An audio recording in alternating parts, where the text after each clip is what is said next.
Hello again, sixth grade explorers. Today we are going to really quickly go over the focus questions here for I Never Had It Made.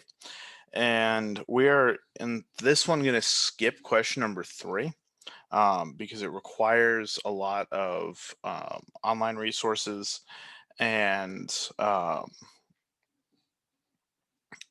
we're just not set up for that yet. Unfortunately, not everybody always has stable internet connection, so we're going to skip that for now. We'll focus on the internet type questions when we are back in the building together. So paragraph number 1, or question number 1, in paragraph 3, Robinson describes his treatment by teammates and players on other teams. What can you infer about their view of African Americans in baseball? So remember, an inference is you essentially making an educated guess. You're going to say, based on what I've read, this is what I believe people felt in this case. This is what their feelings were like. So again, you're gonna infer it. Now it's important to remember that an inference is not strictly a guess. You are literally just drawing conclusions based on what is presented to you. So make sure that you are focused on specifically what is said in front of you. And if you were using that notes section that I reminded you about yesterday, this should be a little bit easier for you by this point because you'll have your notes all ready to help you. So that's the first part of the question. Second part of the question, how does this treatment contrast with the responses of children in paragraph 11? Now, remember, paragraph 11 is one of the things we wrote about for our think questions yesterday. So if you need a little bit of help with that, look at your previous answers. Sometimes previous answers can help you. But again, definitely make sure you look at paragraph 11.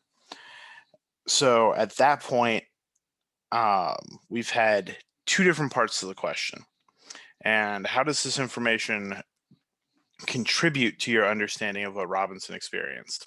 So based on what these two things, these two different paragraphs, these two different parts of the story, and based on how the different groups of people reacted, what does it tell you about what Jackie Robinson went through?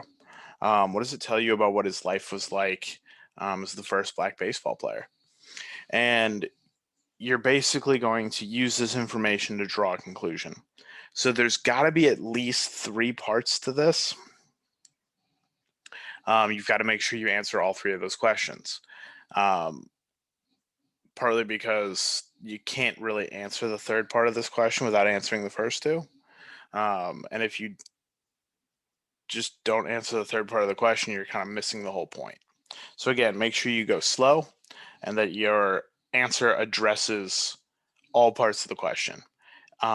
You can make a checklist where you can say, like I would write off to the side, paragraph 3, paragraph 11, and then basically, and then I would summarize that last part of the question into like understanding. And then when you're writing, just put a check mark next to each part as you do it, just to make sure that you've answered all of it. It says highlight evidence in the text to support your ideas and write annotations to explain your choices. So with that, I want you to highlight or underline things that helped you get your answers. And then annotation is basically you're just going to write a little comment off to the side and say, this shows me what Jackie Robinson experienced from other players by doing this or however it gives you your response. So number 2, an author may use figurative language to express strong emotions or to add interest to the text. Which words or phrases in the text showed the range of emotions Robinson experienced? Highlight your evidence and annotate to explain how each word or phrase is important. So again, you're just going to do the same thing with the annotation, but you're looking specifically for figurative language. You're looking for like metaphors, similes, hyperbole, all those things we've kind of gone over basically the entire first half of the year. You're looking at that again. And remember, I told you it wasn't going to go away. So you've got to look for your figurative language and see how it helps, and then see how it helps Jackie Robinson show emotion in what he is writing. And again, we're going to skip question 3. In paragraph 11, use your understanding of text structure to explain the cause and effect relationship Robinson presents and how it contributes to the development of ideas. Highlight evidence in the text to support your ideas and write annotations to explain your choices. Okay. So as a reminder, text structure is just a very fancy way for how is the text put together. And then we also want to look at the cause and effect relationship Robinson presents. So just as a quick refresher with cause and effect, your cause is the first thing that happens. The effect is the thing that happens because of the first thing. So like if I say push my coffee mug off the side of the table, it falls and breaks. The cause is I push the coffee mug. The effect is it falls and breaks. Simple enough. And then you're going to look for that evidence to support your ideas. And you're going to annotate again.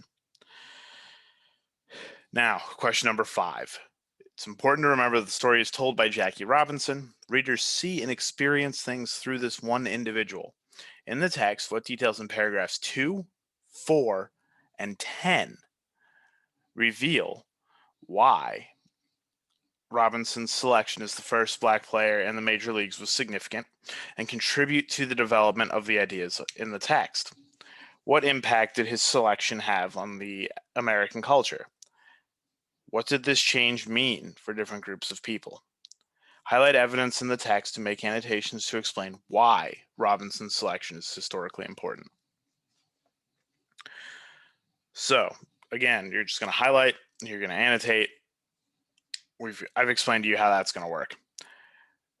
Now, it's important that we focus in on paragraphs 2, 4, and 10 because it's specifically asking us to focus on those.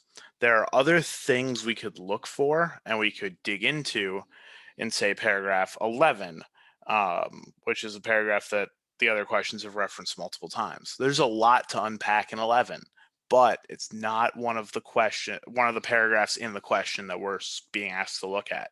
So be careful. Specifically stick to those 3 paragraphs. And you're looking for things that talk about why Robinson's selection as the first black player was significant and how it contributes to the ideas of the text. So that is, how does it contribute to the overall text? Because remember, when we would read an article or something, you have smaller ideas and then there's always your big idea, right?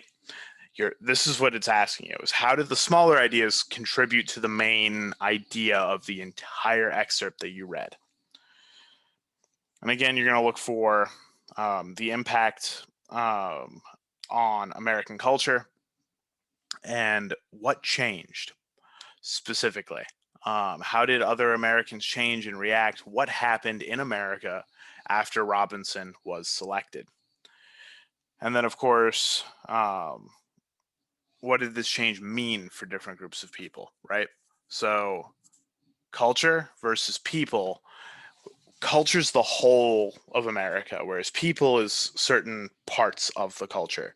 So this could be like baseball players. This could be white people, children, adults, black people. What changed for those different groups of people? Remember, culture is as a whole. People is different smaller groups as part of the culture. I know yesterday I said that we were going to address the writing prompt today, and it occurred to me that I realized the moment I said that and finished recording the video that I did not assign the writing prompt for you. So we're not going to go over the writing prompt today. Instead, I'm going to tell you to just focus on your focus questions, and I'm going to tell you to have a safe and fun weekend, and I will see you on Monday. And if you have any questions, feel free to reach out to me either by email or Google Voice. Both of those are provided on the front of your packet. And if you don't have any questions, I'll see you on Monday. Have a great weekend, explorers.